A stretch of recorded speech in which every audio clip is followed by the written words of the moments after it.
네, 오늘 주시는 하나님의 말씀은 요한복음 4장 13절에서 14절 말씀입니다. 우리 같이 읽을까요? 시작. 예수께서 대답하여 가라사대 이 물을 먹는 자마다 다시 목마르려니와 내가 주는 물을 먹는 자는 영원히 목마르지 아니하리니 나의 주는 물은 그 속에서 영생하도록 솟아나는 샘물이 되리라. 아멘. 오늘 이 말씀을 가지고 예수님이 주시는 물이라고 하는 주제로 말씀을 드리려고 합니다. 오늘 말씀은 예수님께서 한 여인과의 만남을 통해서 말씀하시고 또 그 배경으로 해서 우리에게 주시는 메시지입니다. 어디서 만났을까요? 성경에 보면 사마리아 지방의 수가성이라고 하는 야곱의 우물터에서 만납니다. 언제 만났을까요? 성경에는 6시경 그랬는데 6시경이라고 하는 것은 우리나라로 치면 12시 대낮을 이야기합니다.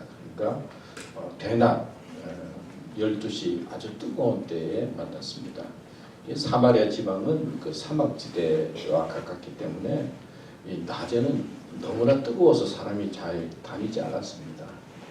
그런데 그 시간에 이 여인이 이제 물을 길러 왔다는 것은 이 사람 만나기 싫다는 거예요. 쉽게 말하면. 또 어떤 면으로 생각하면 사람에게 상처를 받았을 그런 마음일 수 있습니다. 그러니까 사람이 잘 다니지 않는 그 뜨거운 대낮에 아무도 없을 때 이 여인이 이제 물을 야곱의 우물이라고 하는 이 우물가에 와서 이제 물을 기르러 온 것입니다. 그리고 이 여인은 어떤 여인인가? 예수님께서 내 남편을 데려오라 그런 말씀을 하십니다. 그러니까 저는 남편이 없습니다.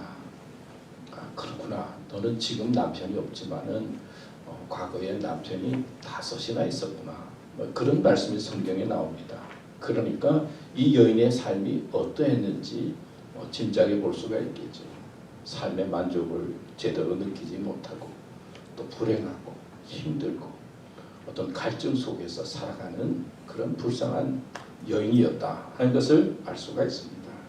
그러니까 인생이 뜻대로 이루어지지 않아서 참으로 힘들게 살아가는 여인, 이 여인이 이제 예수님과 만나게 된 것입니다. 그런데 예수님께서는 이 여인을 만나서 먼저 말을 것습니다. 당신은 유대 사람하고 사마리아 사람들하고는 상종도 잘 안 했어요. 사마리아 지방을 질러가면 빨리 갈 수 있음에도 불구하고 유대 사람들은 이 사마리아 사람들하고 이렇게 상종하기가 싫어서 삥 이제 돌아서 가는, 그러니까 서로 이렇게 좀 적대적인 관계 속에 있는 그런 지방이고 또 그런 여인이었습니다. 근데 예수님께서 이 우물가에 오셔서 이제 제자들은 사러 보내고 있을 때 이 여인과 만나게 되는 것이죠. 근데 예수님께서 이 여인이 향해서 물을 좀 달라 그렇게 말씀하십니다. 여기 보면 사마리아 여자 하나가 물을 길러 왔음에 예수께서 물을 좀 달라 하시니, 아니 생각해 보면 예수님께서 그냥 드시면 되지, 그것도 낯선 남자가 낯선 여자에게, 그리고 또 서로 이렇게 상종도 안 하는 그 유대의 사람이 사마리아 여인을 향해서 물을 달라고 합니다. 여러분 왜 물을 달라고 하셨을까요? 어떻게 생각해 보면 예수님께서 우리에게 물을 달라고 하십니다. 물이 필요해서 물을 달라 하실까요? 사실은 이 마음의 문을 열기 원하는 주님의 뜻을 생각해 볼 수가 있습니다. 예수님과의 관계 속에서 가장 중요한 것 중에 하나는 이 마음의 문을 여는 것인데, 예수님께서 먼저 이 여인을 향해서 물을 달라 말씀하시면서 그 여인의 마음의 문을 열고 대화하기를 원하셨던 것입니다. 여러분, 우리가 주일날마다 교회 나옵니다. 예배를 드립니다. 또 말씀을 들으면서 기도도 하고 또 하나님의 말씀이 은혜로 다가옵니다. 그런데 가장 중요한 것 하나는 주님께서는 우리에게 물을 달라 하는 이 말씀 속에는 먼저 마음의 문을 열기 원하시는 주님의 뜻이 있습니다. 신앙생활을 잘하는 것도 그리고 기도의 응답을 받는 것도 먼저 마음의 문을 활짝 여는 게 중요합니다. 이 마음의 문이 열려져야 우리가 온전히 예배를 드릴 수가 있어요. 또 마음의 문이 열려져야 말씀이 들려지기 시작해요. 그리고 마음의 문이 열려져야 만나는 사람도 기쁘고 그리고 대화가 되기 시작하죠. 그 신앙생활과 삶의 중요한 것은 이 마음의 문을 여는 거예요. 근데 마음의 문이 꽉 닫히면 어떻습니까? 아무리 좋은 말을 해도 들려지지가 않아요. 마음에 어떤 때 마음에 상처가 돼서 마음이 꽉 닫히게 되면 왠지 그냥 기분도 나쁘지 않고 인상도 찌그러지게 되고 그리고 은혜가 되지 않습니다. 예수님께서는 이 여인에게 물을 달라 말씀하시면서 여인의 마음의 문을 열게 하셨던 것을 알 수가 있습니다. 그리고는 예수님께서 또 이런 말씀을 합니다. 네가 만일 하나님의 선물과 또 내게 물 좀 달라 하는 이가 누구인 줄 알았다면 네가 그에게 구하였을 것이요 그가 생수를 내게 주었으리라. 그런 표현의 말씀을 하세요. 예수님은 예수님 자신에 대해서 알기를 원하셨어요. 예수님은 자신이 누구인지 알기를 원합니다.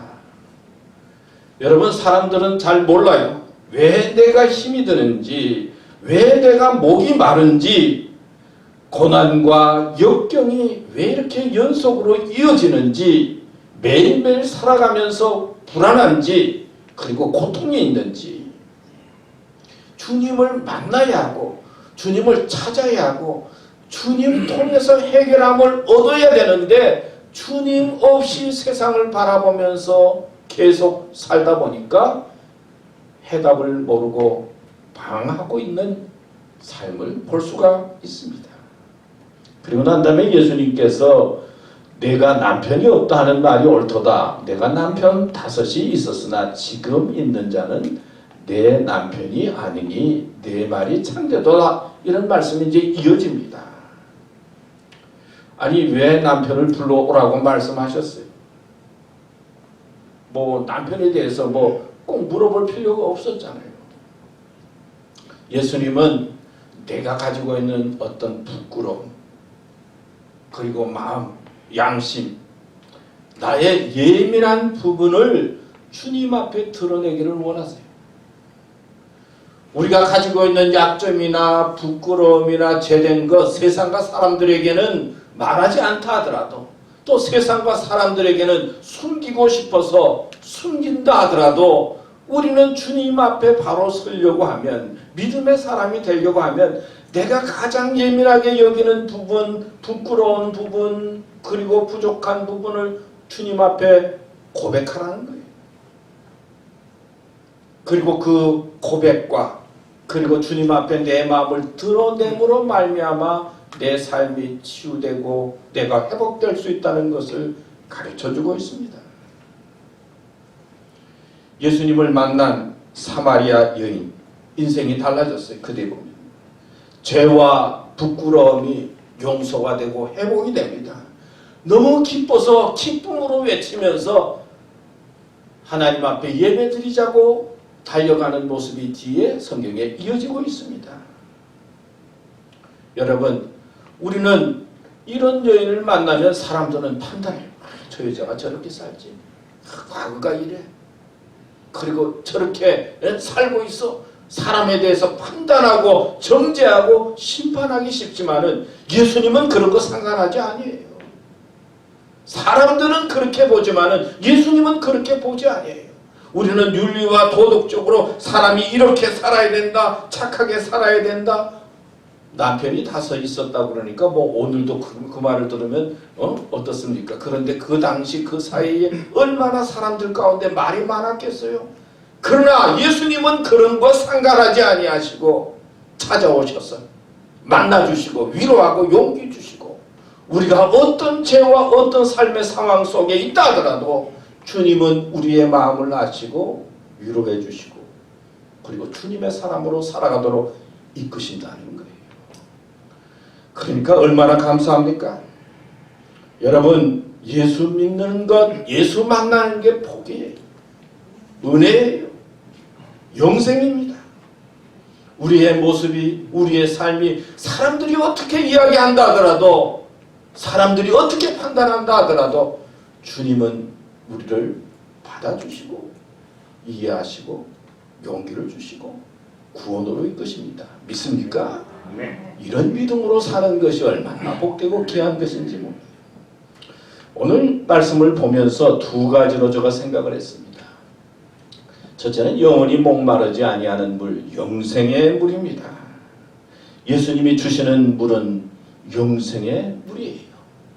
오늘 말씀 예수께서 대답하여 가라사대 이 물을 먹는 자마다 다시 목마르려니와 내가 주는 물을 먹는 자는 영원히 목마르지 아니하리니 나의 주는 물은 그 속에서 영생하도록 솟아나는 샘물이 되리라 그랬어요.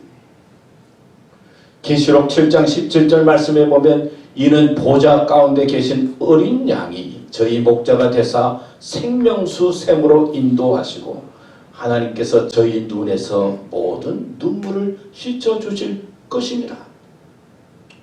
주님 가운데 그하여 믿음으로 살다가 주님의 나라 가면 우리가 가지고 있던 인생의 눈물을 씻어주신다 말씀하고 있습니다. 계시록 21장 6절 말씀에 보면 또 내게 말씀하시되 이루었도다. 나는 알파와 오메가요 처음과 나중이라.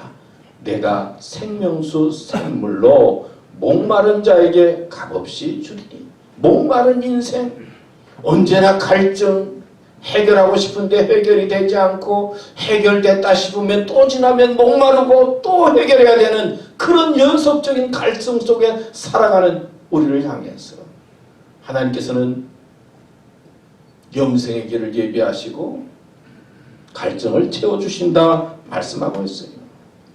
여러분 생명에는 물이 필요하죠. 뭐 동물이든 식물이든 물이 있어야 생명이 유지됩니다. 인간은요 예수님 만나서 죄 사함을 얻습니다. 구원을 얻습니다. 영생을 얻습니다. 이것 깨닫고 발견하기 전까지는요 이런 믿음에 들어가기 전까지는요 아무리 돈이 많아도 남자 여자 수십 번 바꾸어도 만족이 없어요. 세상은 평안이 없어요. 점점 갈증이 날 수밖에 없어요. 우리는 하나님의 형상을 닮은 영적인 존재입니다. 우리의 영혼이 예수 믿고 구원의 자리에 들어가야 참다운 평안과 만족이 있습니다. 세상은 우리를 착하게 하게 만들어요. 세상 사람들은 세상이 전부라고 여겨요. 그래서 세상 속에서 만족을 얻으려고 해요.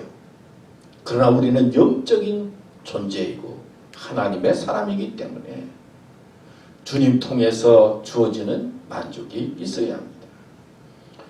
미국의 전도자 무디는 자기의 생일을 묻는 사람에게 자신은 두 가지 생일이 있다고 언제나 대답을 했죠. 하나는 어머니로부터 태어난 육신의 생일이고 다른 하나는 예수 믿고 거듭난 날이다. 그런 말을 했어요. 여러분 크리스찬이 그래요. 두 가지 생일을 갖고 있습니다. 그리고 두 가지 삶을 삽니다. 하나는 생리적인 삶, 곧 육체적인 생명, 또 하나는 신앙적인 삶, 영적인 생명을 말합니다. 그러나 예수 믿지 않는 사람은 육적인 생명만을 중요하게 여기고 전부인 것처럼 알고 삽니다. 근데 여러분 이 육신의 생명이 어떻습니까? 죽으면 흙으로 돌아가잖아요. 또 이것도 따지면 돈도 얼마 안 된다고 그래요. 분석하면 얼마 안 되는 거예요. 육적으로 생각하면 호흡이 끊어지면은 흙으로 돌아가는 그런 존재죠. 성경의 주제는 참 생명, 육신의 생명이 아니라 영원한 생명에 대해서 말씀합니다. 우리가 하나님을 만나고 또 새로운 나를 발견하게 될 때 영적으로 새로운 삶이 시작된다는 것입니다. 이스라엘 백성들이 애굽 땅에서 이제 나와서 광야를 지날 때 물이 없어서 물을 달라고 막 그러지 않았습니까? 그때 모세가 이제 반석을 쳐서 물이 나오게 하는 말씀이 성경에 나옵니다. 이 반석에서 나오는 물은 바로 예수님을 상징하고 있어요. 요한복음 6장 27절에서 29절 말씀에 보면 썩는 양식을 위하여 일하지 말고 영생하도록 있는 양식을 위하여 하라. 이 양식은 인자가 너에게 주리니 인자는 아버지 하나님의 인치신 자니라. 그 다음에 저희가 묻되 우리가 어떻게 해야 하나님의 일을 하오리까? 그러니까 예수께서 대답하여 가라사대 하나님의 보내신 자를 믿는 것이 하나님의 일이니라. 그런 말씀을 해요. 우리는 교회 생활하고 신앙생활하면서 어떻게 하면 좀 봉사하고 일할까? 그런 질문을 하고 또 섬김의 마음을 가지고 봉사하죠. 그런데 하나님의 일에 가장 중요한 것은 뭐냐고요? 예수 그리스도를 믿는 거다. 예수님을 알고 믿는 것이 하나님의 일에 가장 중요한 것임을 말씀하고 있어요. 아까 동영상에도 나온 성경 구절인데 에레미야서 2장 13절에 보면 내 백성이 두 가지 악을 행하였나니 곧 생수의 근원되는 나를 버린 것과 스스로 웅덩이를 판 것인데 그것은 물을 저축지 못할 터진 웅덩이니라. 하나님을 버리고 이스라엘 백성들이 우상을 섬깁니다. 이방신을 섬깁니다. 그러니까 스스로 웅덩이를 파서 하나님의 심판의 자리에 들어간다 하는 말씀을 하고 있어요. 우리가 잘 아는 마릴린 몰로라고 하는 유명한 배우가 있죠. 한때 뭐 만인의 연인이라고 했는데 제가 보니까 우울증과 약물 중독으로 자살을 했는데 몇 살 때쯤 자살한지 아세요? 뭐 그런 거 기억할 이유도 없죠. 근데 보니까 36살에 우울증과 약물 중독으로 자살했습니다. 이 마릴린 몰로를 상담했던 정신과 의사 래프 그린슨이라고 하는 사람이 이렇게 말했습니다. 이 마릴린 몰로는 그 마음속에 늘 허전했기 때문에 자신의 내면을 아무리 들여다봐도 어떤 것을 찾을 수 없었기 때문에 하루 종일 거울을 들여다봤다고 그래요. 시간만 나면 거울을 들여다보면서 자기의 존재를 다시 확인했다고 합니다. 사람들이 사진을 찍을 때 내가 존재한다 뭐 그렇게 여긴다고 하지 않습니까?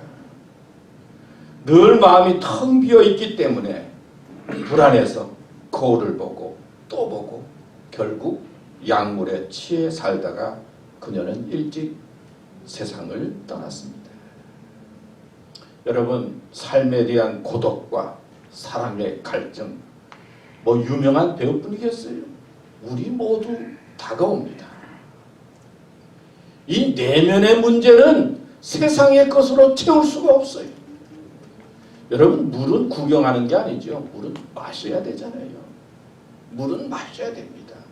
예수님을 구경만 해서는 안 돼요.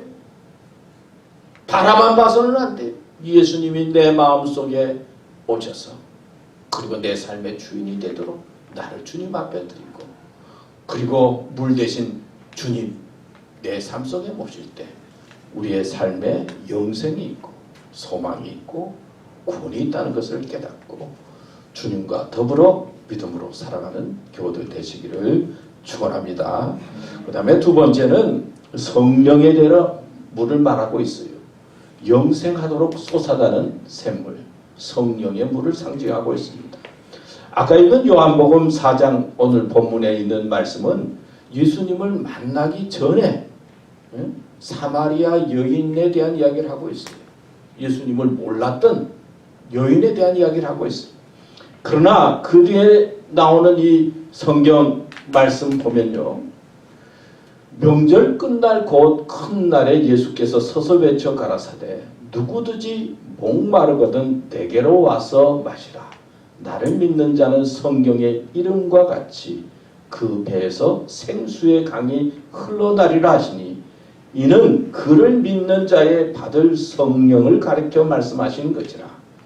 예수께서 아직 영광을 받지 못하신 고로 성령이 아직 저희에게 계시지 아니하시더라. 요한복음 7장 37절 39절 말씀이에요. 그 다음에 사도행전 19장 2절 말씀에도 보면 가로되 너희가 믿을 때에 성령을 받았느냐? 가로되 아니라 우리는 성령이 있음도 듣지 못하였노라. 여기 말하는 것은 성령의 물을 말하고 있어요. 자, 우리가 예수님을 믿습니다. 신앙생활을 합니다. 그런데 마음에 기쁨이 없어요. 자신의 품을 잘 다스리지 못해요. 언제나 예수님을 믿는다고 하지만은 고민이 많아요. 불안이 많아요. 걱정이 많아요. 어떻게 해야 될지 방해해요. 왜 그럴까요? 뭐가 필요할까요? 성령의 물, 성령의 능력이 필요하다는 거예요. 쉽게 말하면 이 성령은 예수님을 믿고 난 다음에 믿음으로 살아가는 힘이 있어야 된다는 거예요. 예수 믿고 난 다음에 우리가 이 세상 살아갈 때 하나님께서 주시는 성령의 능력과 힘으로 살아가는 성령의 물이 필요하다는 것을 강조하고 있습니다. 흔히 뭐 그러잖아요. 인간은 물주머니다. 그렇게 표현을 합니다.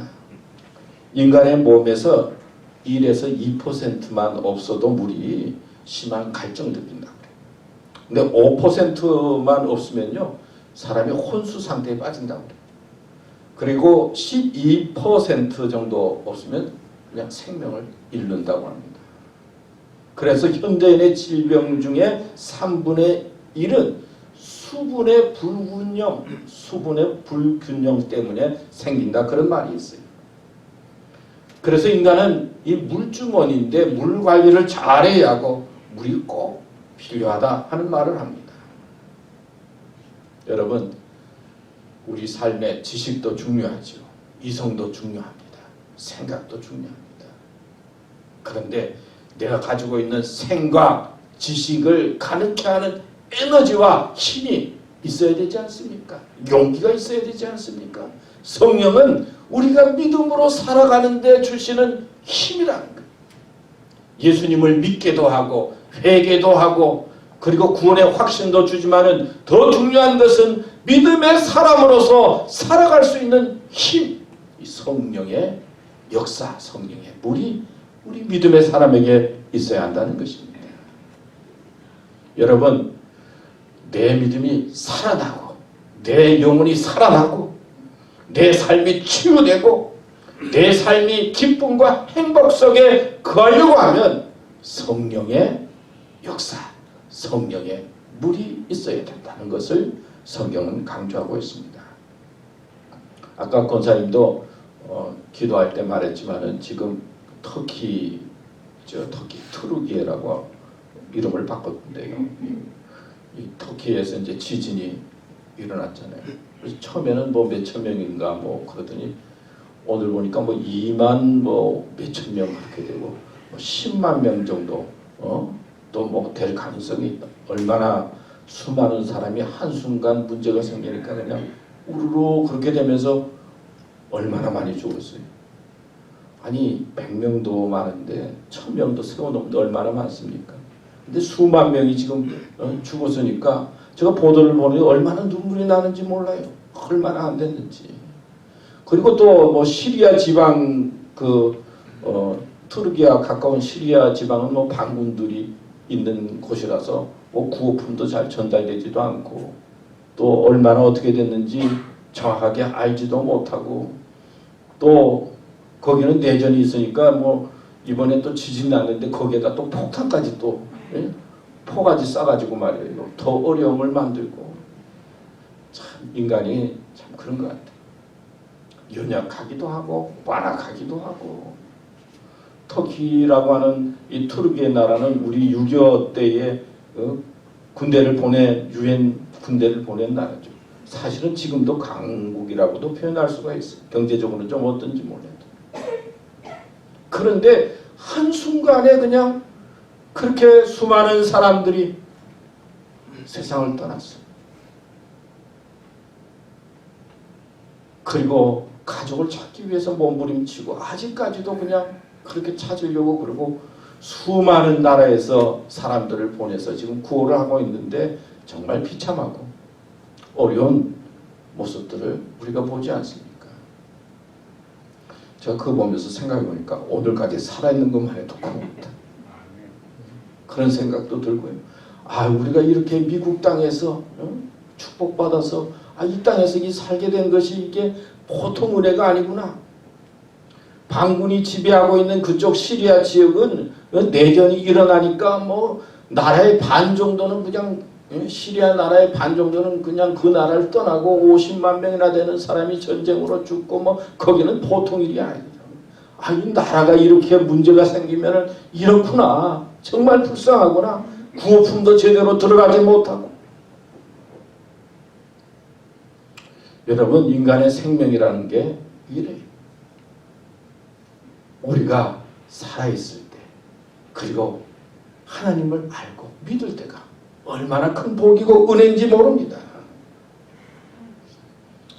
슬픔 당한 사람들을 생각하면서 보도를 보면서 우리가 기도도 하고 또 마음의 아픔을 느끼면서 저들을 생각하면서 잘 이기도록 하는 그런 격려의 마음을 보내야 되겠죠.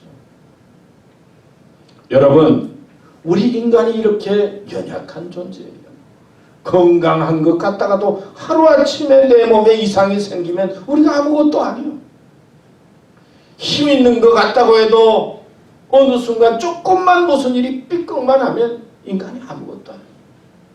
그렇기 때문에 주님을 의지하고 성령의 능력을 소망하면서 살아야 합니다.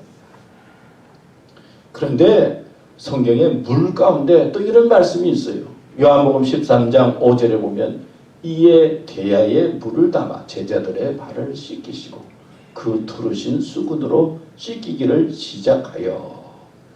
그 다음에 요한복음 13장 8절 말씀에 보면 베드로가 가로되 내 발을 절대로 씻기지 못하시리이다. 예수께서 대답하시되 내가 너를 씻기지 아니하면 내가 나와 상관이 없느니라. 너희가 이것을 알고 행하면 복이 있으리라.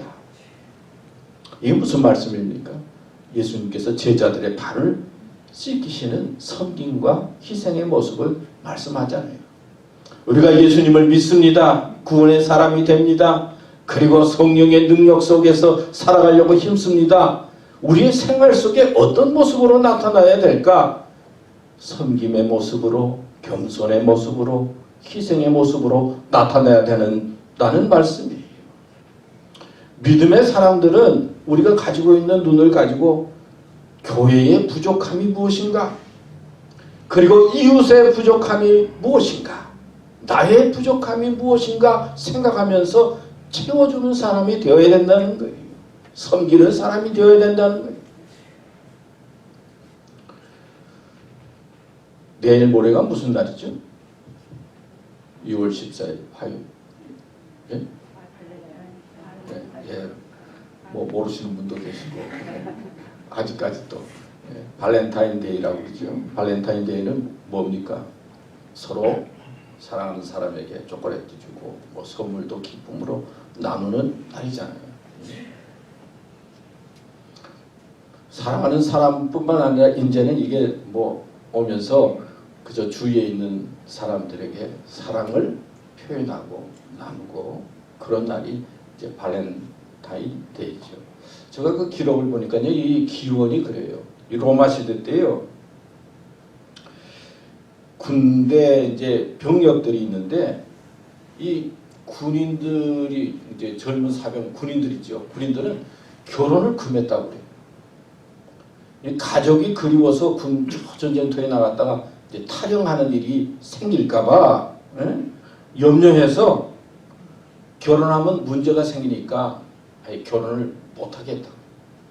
그리고 결혼하면 엄벌에 짓다 그래요, 군인들. 그런데 전설에 의하면 이 발렌티노라고 하는 신부가 있었는데 서로 사랑하는 사람들 위해서 사랑한다고 그러면은 이 법으로는 안 된다고 그랬는데 사랑하는 사람들이 결혼하고 싶어요. 가정을 이루고 싶어요. 그러면은 이 법을 어기고 몰래 결혼을 성사시켜 줬다고 합니다. 이 발렌티노라고 하는 신부.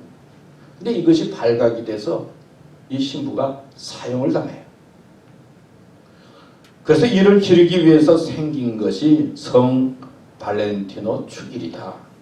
이런 것이 계속 발전해서 오늘날 발렌타인데이가 돼서 서로 뭐 사랑을 고백하기도 하고 선물을 나누기도 하는 그런 때가 그런 날이 정해졌다 이야기예요. 그런데 이슬람 국가에서는 이거를 또 금하고 있답니다. 서구적이고 기독교적인 냄새가 나니까 이건 안 된다. 그래서 거부하는데 이 사우디아라비아 같은 경우에는 이 발렌타인데이 때 뭐 축하를 한다든지 그다음에 물건을 거기 이렇게 장식을 해서 쌓아 놓은 것이 거기는 종교 경찰이 있어요. 종교 경찰이. 그래서 그게 발각이 되고 알려지면은 징역 5년형 뭐 그렇게 받고 그리고는 형벌을 주는 그런 법이 있다.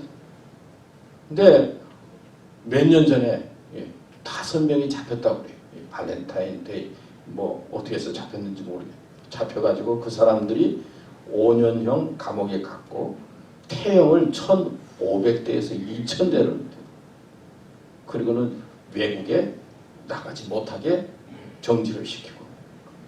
그러니까 북한이나 뭐 이슬람 국가에서는 이 발렌타인데이 이거 지키는 것만 해도 보통 일이 아니에요. 지킬 수가 없어요. 법으로 금해가지고. 근데 여러분 우리 입장에서 생각하면 너무 신기하잖아요. 뭐 초콜릿을 주든 말든 말이에요. 선물을 하든 말든 무슨 상관이에요. 근데 이거는 북한만 하더라도 이거는 미국 뭐 앞잡이에 뭐고 이거는 우리 뭐 그래가지고는 거기도 못하게 하고 사랑하는 사람에게 선물도 나누고 그리고 꽃도 보내고 초콜릿도 보내고 이런 날조차도 막는 나라가 있지만 우리는 그런 마음을 가지고 서로 사랑을 나눌 수 있는 이 자유 속에 살아간다는 것이 또 얼마나 감사합니까? 여러분 마귀가 싫어하는 건요 감사하는 거예요. 이 감사하면 마귀가 싫어해요. 마귀가 좋아하는 거는요 미워하고 원망하고 불평하는 것은 마귀가 좋아요. 우리가 예수님을 믿고 은혜 가운데 거하게 되고 하나님의 역사를 생각하게 되면서 자꾸 감사의 마음이 떠올라야 돼요. 오늘 여기 살아가는 것, 발렌타인데이도 지키게 되는 것, 이 땅에 있는 것, 예배 드리는 것, 이 모든 것 생각하면서 아이 감사합니다, 감사합니다 그러면 하나님께서 너무나 기뻐하시고 복이 되는데 원망하고 불편하면 어떻게 됩니까? 오늘 예수님께서 사마리아 여인을 만나주셨어요. 그리고 마음의 문을 열어주셨어요. 우리를 향해서도 마음의 문을 열어라 말씀하고 있는 거예요. 그리고 예수님 자신을 알기 원하십니다. 그리고 내가 가지고 있는 부족하고 부끄러운 것, 뭐 사람들에게는 부끄러워하지만은 하나님 앞에 간절한 마음으로 자신의 모습을 아뢰기 원하세요. 그럴 때 예수님은 우리에게 생명의 물로 찾아오시고 또 성령께서 역사해 주셔서 감사하게 만들고 험한 세상이지만 소망을 가지고 살아가도록 축복해 주십니다. 이런 믿음과 소망으로 앞을 향해 힘차게 나아가는 믿음의 사람이 되시기를 축원합니다. 하나님 아버지 감사합니다. 오늘도 이렇게 또 말씀을 나누도록 이끌어 주셨습니다. 하나님 저희들이 예수님을 알고 믿는 것이 얼마나 큰 축복이고 은혜인 줄 깨닫고 주님을 소망하고 주님과 더불어서 주님과 함께 감사하면서 믿음의 길을 가는 저희들 되도록 축복하여 주시옵소서. 감사합니다. 예수님의 이름으로 기도드립니다. 아멘.